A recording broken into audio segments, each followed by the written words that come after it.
Le Seigneur soit avec vous. Évangile de Jésus-Christ selon saint Marc. En ce temps-là, Jésus gravit la montagne et il appela ceux qu'il voulait. Il vint auprès de lui et il en institua 12 pour qu'ils soient avec lui et pour les envoyer proclamer la bonne nouvelle avec le pouvoir d'expulser les démons. Donc, il établit les 12. Pierre, c'est le nom qu'il donna à Simon. Jacques, fils de Zébédée, et Jean, le frère de Jacques. Il leur donna le nom de Boanerges, c'est-à-dire fils du tonnerre. André, Philippe, Barthélemy, Matthieu, Thomas, Jacques, fils d'Alphée, Thaddée, Simon le Zélote, et Judas Iscariote, celui-là même qui le livra. Acclamons la parole de Dieu.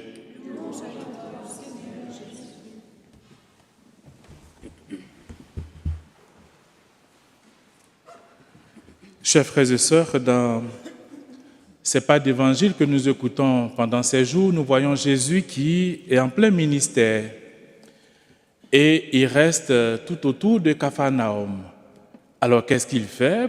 Il prêche, il annonce la bonne nouvelle du salut, il annonce la conversion, il fait aussi des miracles qui attirent les foules.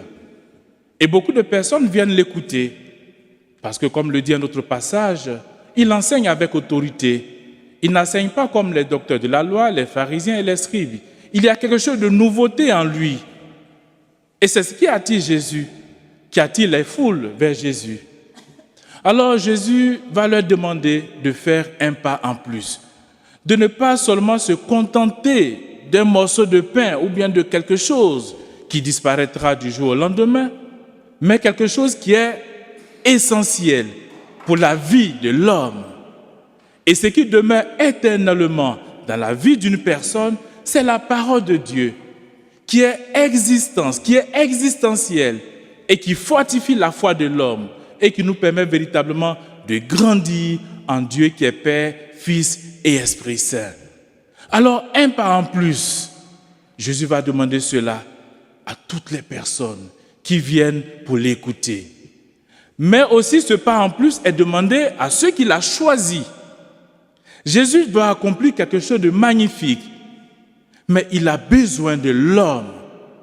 Et si nous remarquons bien, avant de faire un choix crucial pour le Christ, il se met toujours à l'écart. Et quand nous lisons bien la parole de Dieu, nous voyons qu'avant de prendre une décision, soit Jésus passe de l'autre côté du Jourdain, soit il gravit la montagne, il s'assoit, soit il se met en prière avant de prendre une grande décision. Et la grande décision que Jésus va prendre aujourd'hui, c'est d'établir les 12, de convoquer et véritablement de choisir selon lui-même ses critères ceux qui vont l'accompagner pour sa mission. Ce que moi je peux appeler, que j'appelle véritablement les lieutenants du Christ.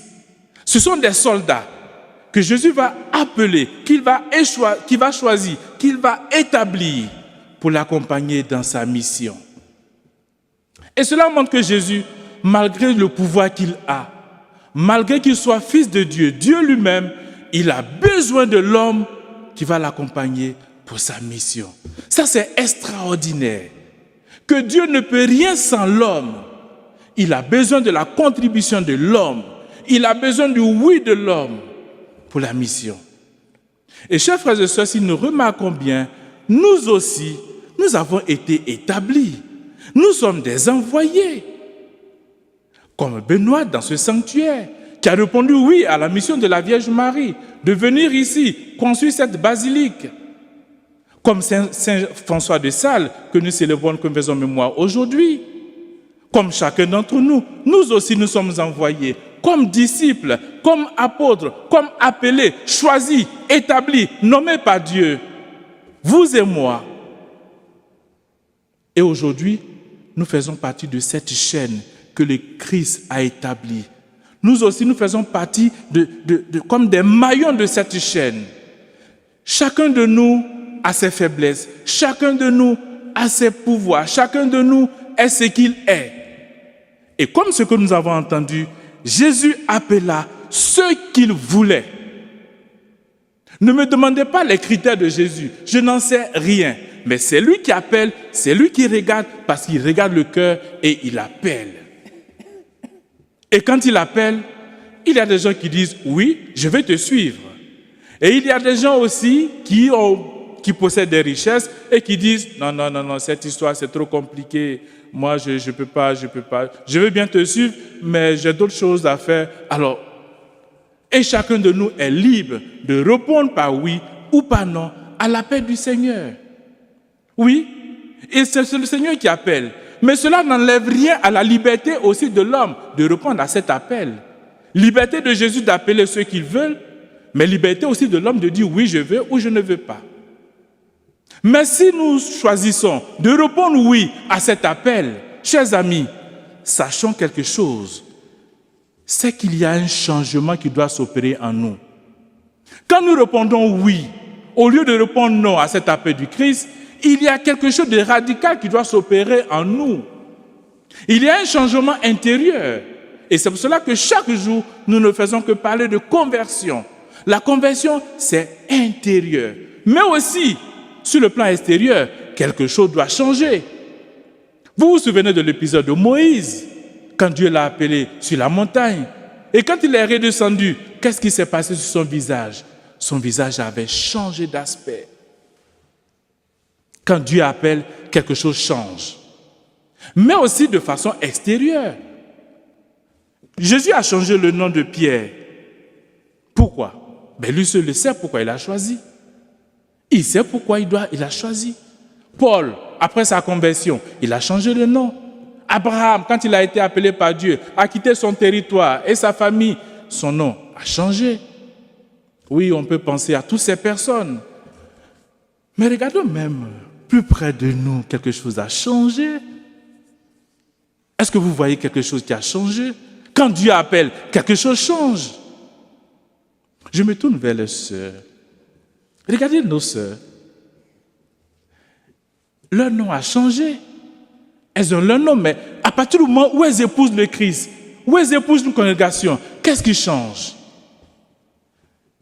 La sœur Marie, Pierre. La sœur Marie, Constance.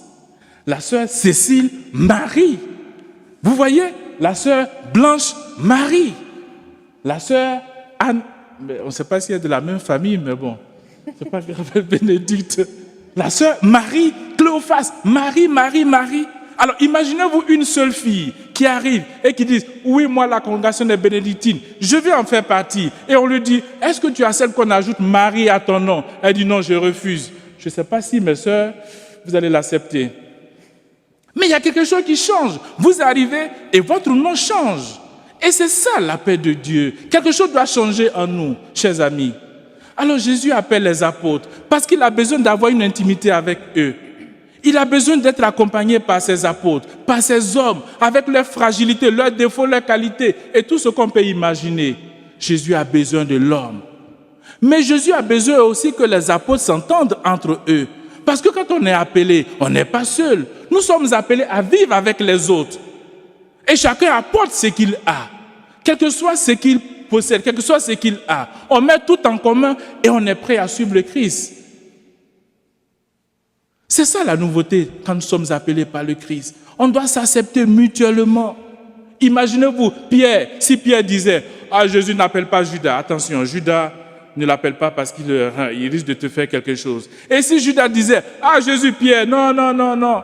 Attends, il va te faire un coup, il va te trahir. » Non. Mais avec leur pauvreté, avec leur misère, ils acceptent et ils disent oui. Oui, chers amis, nous sommes tous appelés. Alors demandons cette grâce au Seigneur en tant qu'envoyé, en tant que disciple, en tant qu'appelé, de toujours rechercher ce qui plaît à Dieu, de toujours continuer à s'aimer la bonne nouvelle, à continuer cette chaîne établie par le Christ. Oui, nous sommes appelés et si nous avons répondu à l'appel du Seigneur, demandons-lui cette grâce, demandons-lui cette force, parce que nous avons tous besoin d'être accompagnés par le Seigneur. C'est la grâce que nous voulons demander, chers frères et sœurs, pour cette célébration. Oui, appelés, pas seuls, mais tous ensemble pour la même mission.